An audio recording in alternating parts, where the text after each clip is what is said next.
सुप्रभातम। विषय संस्कृतं कक्षा 8 प्रथमः पाठः प्रकरण स्ववचनानि व्याकरणम। पिछले वीडियो में हमने प्रथम पाठ के अभ्यास पर विचार किया था और अभ्यास को पूर्ण किया था। आइए अब प्रथम पाठ के ही व्याकरण पर नज़र डालें। प्रथम वीडियो के माध्यम से आपने स्त्रीलिंग, पुल्लिंग, नपुंसकलिंग तीनों ही लिंगों के बारे में जानकारी प्राप्त की थी और शब्द रूप, धातु रूप के बारे में भी जाना था और वाक्य की रचना किस प्रकार से करते हैं यह भी हमने ज्ञानार्जन किया था।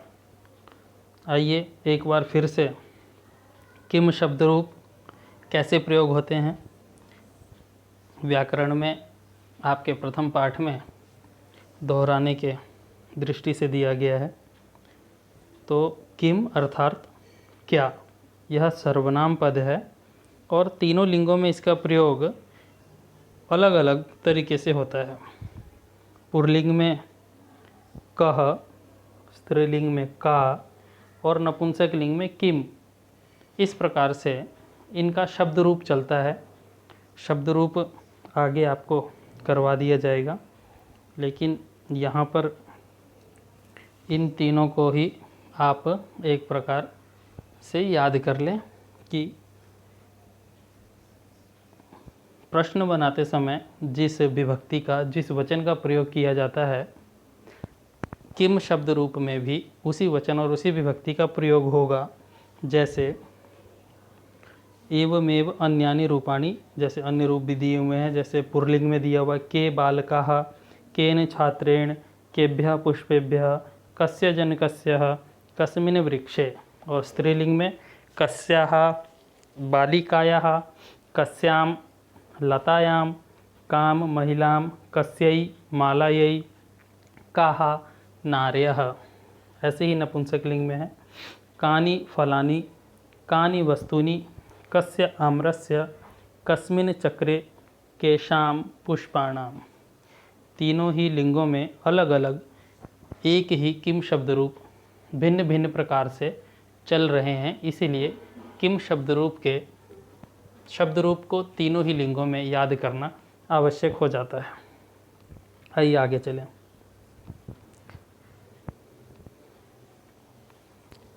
किम शब्द रूप का प्रयोग यहाँ पर अभ्यास के माध्यम से हमें करना है। आइए, माला स्त्रीलिंग में सबसे पहले हमें शब्द का लिंग देखना चाहिए कि यहाँ पर कौन से लिंग का शब्द प्रयोग होगा। तो माला स्त्रीलिंग है, इसीलिए यहाँ पर किम शब्द रूप का स्त्रीलिंग शब्द प्रयोग होगा का, माला।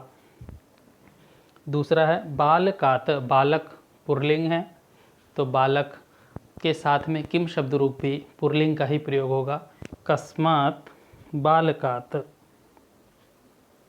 लेखनी, लेखनी स्त्रीलिंग है, इकारांत है, तो यहाँ भी किम शब्द रूप का स्त्रीलिंग शब्द प्रयोग होगा, का लेखनी।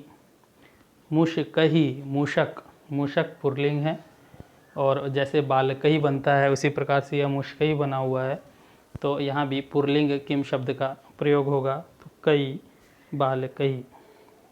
पुष्पे, पुष्पम, पुष्पम नपुंसकलिंग शब्द है, पुस्तकम की तरह चल रहा है ये। तो ऐसे ही किम शब्द रूप भी किम के कानी इस प्रकार से चलता है, तो यहाँ पर द्विवचन है पुष्पम पुष्पे, तो किम के, तो यहाँ पर के पुष्पे शब्द का प्रयोग होगा। मूषिकायाः, यहाँ पर मूषिका शब्द स्त्रीलिंग में यूज हुआ है, तो कस्याः मूषिकायाः, लता की तरह, मूषक पुल्लिंग, मूषिका स्त्रीलिंग।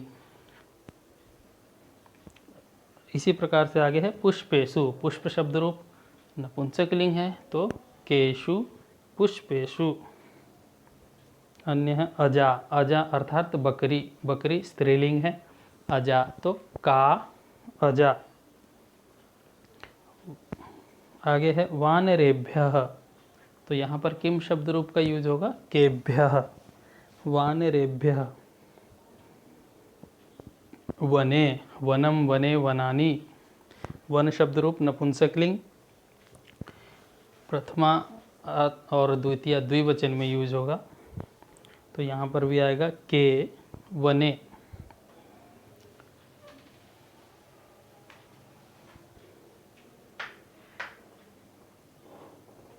गजेन, तृतीया विभक्ति एक वचन, केन गजेन। और विमानानि, विमान शब्द रूप नपुंसकलिंग, तो कानि विमानानि। इस प्रकार से हमारा यह अभ्यास किम शब्द रूप वाला पूर्ण होता है। आगे देखिए, वाक्य निर्माणम कुर्वन्तु। वाक्य का निर्माण करना है। पहले वीडियो के माध्यम से हमने वाक्य निर्माण सीखा था कि कर्ता, कर्म और क्रिया होना चाहिए वाक्य में, और उसका प्रयोग हम करेंगे। तो यहाँ प्रथम कर्ता दिया गया है, दूसरे में प्रश्नवाचक चिन्ह दिए हुए हैं, अर्थात कर्म के रूप में आप इसका यूज कर सकते हैं, अव्यय पद होते हैं ये। और तीसरा धातु रूप लेफ्ट हैंड साइड में दिया गया है। तो कर्ता और धातु के मध्य में हमें प्रश्नवाचक शब्दों का प्रयोग करना है। तो पहला है सह और सा। सह पुल्लिंग है और सा स्त्रीलिंग है, तो इसका हम प्रयोग इस प्रकार से करेंगे, सह कदा, और धाव धातु का प्रयोग करेंगे, धावती। तो सेंटेंस बनेगा सह कदा धावती। ऐसे ही अन्य सभी वाक्य का हम प्रयोग करेंगे। यहाँ पर सह के बाद सा, तो आएगा सा कदा धावती, और प्रश्नवाचक शब्द साथ में आएगा, क्योंकि हम प्रश्नवाचक शब्द का प्रयोग कर रहे हैं बीच में, इसीलिए प्रश्नवाचक चिन्ह भी जरूर आएगा। उसके बाद है त्वम, कुत्र। देखिए त्वम मध्यम पुरुष है, तो यहाँ धावती नहीं आएगा, मध्यम पुरुष के साथ में मध्यम पुरुष का प्रयोग करेंगे। तो त्वम कुत्र पतसी, तुम कहाँ गिरते हो। पत धातु गिरना। ऐसी आगे है अहम कथम न मामी। अहम उत्तम पुरुष है, तो उत्तम पुरुष के साथ में क्रिया भी उत्तम पुरुष का ही प्रयोग करेंगे, इसीलिए अहम कुत्र न मामी शब्द का प्रयोग होगा। ऐसे ही अंतिम में युवाम किमर्थम, तुम दोनों किमर्थम किस कारण से, आगच्छथ आए हो, क्या कारण है जो आए हो। इस प्रकार इन शब्दों का प्रयोग होगा। अन्य जो बचे हुए हैं आप अपनी अभ्यास पुस्तिका में कर सकते हैं। अन्य प्रश्नवाचक पदानी,